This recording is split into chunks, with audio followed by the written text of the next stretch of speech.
बिस्मिल्लाहिर्रहमानिर्रहीम अस्सलाम वालेकुम। Welcome to AS tasty food YouTube channel. और मैं आयशा सुहेल आज आपके लिए बहुत ही इंटरेस्टिंग सी, बहुत ही ज़बरदस्त से, बहुत ही क्रिस्पी से एक कबाब बनाने की नई सी रेसिपी लेकर आई हूँ। ये कबाब हम बनाएंगे बैंगन से। बहुत ही यूनिक सी रेसिपी शेयर करूँगी। इसके अलावा हम इसमें बाइंडिंग के तौर पर क्या डालेंगे और इसका टेस्ट इंक्रीज़ करने के लिए हम इसमें कौन कौन से स्पाइसेस इस्तेमाल करेंगे। इसके अलावा इन्हें क्रिस्पी और क्रंची बनाने के लिए हम क्या इस्तेमाल करेंगे, सारे राज आपको इस रेसिपी में पता चल जाएंगे। तो चलते हैं आज की ज़बरदस्त सी रेसिपी का आगाज़ करते हैं। इसके लिए हमें जो है वो फ्रेश बैंगन ले लेने हैं। आपको जितने कबाब बनाने हैं आप उसके हिसाब से बैंगन ले सकते हैं। यहाँ पर मैंने जो है वो 3 बैंगन लिए हैं छोटे साइज़ के। इनकी ऊपर वाली साइड जो है वो हम इसे रिमूव कर लेंगे। आपने देख लेना कि पहले जो है ये अंदर से ख़राब ना हो, कीड़ा वगैरह ना हो। और फिर जो है वो हम इन्हें कटर की मदद से जो है वो कद्दूकश कर लेंगे। कुछ लोग इन्हें ग्राइंड कर देते हैं, जिसकी वजह से जो है वो रेसिपी बहुत अजीब सी बनती है। आपकी ये रेसिपी ख़राब हो सकती है। आपने जस्ट इन्हें ऐसे ही कद्दूकश करना है। कद्दूकश करके मैंने इनका पानी निकाल कर अलग से बर्तन में शामिल कर लिया। अब हम इसमें शामिल करेंगे आधी प्याली उबले हुए आलू, साथ ही इसमें शामिल कर देंगे प्याज, हरा धनिया और टमाटर कटा हुआ। इसके अंदर हम शामिल करेंगे बाइंडिंग कंपोनेंट के तौर पर यहाँ पे मैंने बेसन इस्तेमाल किया। बेसन को मैंने थोड़ा सा भून लिया था, पहले थोड़ा सा फ्राई कर लिया ताकि इसका कच्चापन जो है वो चला जाए। इसे क्रिस्पी और क्रंची बनाने के लिए हम इसमें शामिल करेंगे अंडा।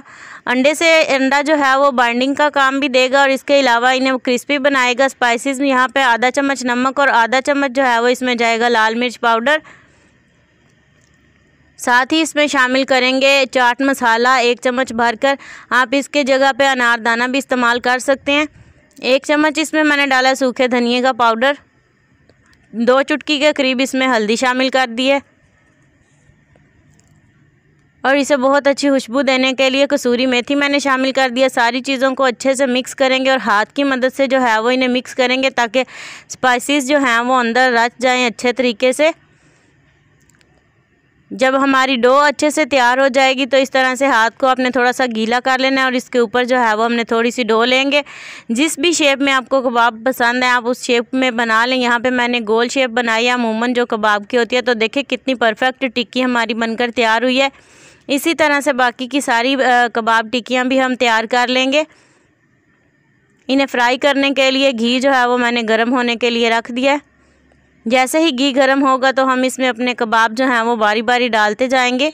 तो पहले आपने इन्हें बिल्कुल भी नहीं लाना। जब एक साइड इनकी अच्छे से कलर आ जाए तो फिर आपने इसकी साइड तब्दील करनी है। तकरीबन ये 2 से 3 मिनट एक साइड से लेंगे और इतना ही टाइम ये दूसरी साइड से लेंगे। और इसी तरह अलटते पलटते हम इन्हें गोल्डन ब्राउन होने तक पका लेंगे। बहुत ही क्रिस्पी और क्रंची बनकर तैयार होते हैं। तो देखें माशाल्लाह माशाल्लाह कितने ज़बरदस्त हमारे यूनिक से बैंगन के कबाब बनकर तैयार हो चुके हैं। आप इन्हें बैंगन की टिक्की भी बोल सकते हैं।